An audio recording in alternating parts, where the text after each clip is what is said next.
Look, India was their biggest customer. I put a 50% tariff on India because they're buying oil from Russia. That's not an easy thing to do. That's a big deal. And it causes a rift with India, you know. And remember this is a Europe problem much more than our problem. The other thing I've done, Brian, and I know how you feel and very strongly about it, and I understand a lot of people do it, a lot of people don't, frankly. But we were spending $350 billion on a war that was across the ocean. Europe was spending $100 billion. It's still a lot of money, but it should have been equalized, at least equalized, or they should have spent more. But I did something.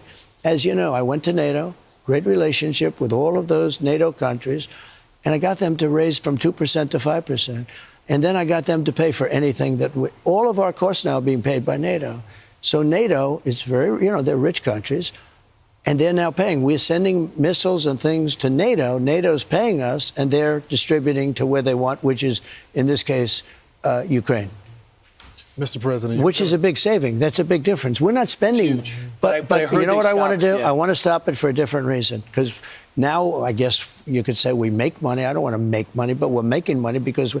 But I want to stop it because they're losing 6,000 to 7,000 soldiers every single week. And they're not American soldiers. They're Russian and Ukrainian soldiers. And some people in the towns. But the big numbers are the soldiers.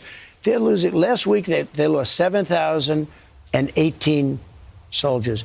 A little bit more Russia than Ukraine. But they both, you know, they've lost 1.5 million soldiers fighting back and forth.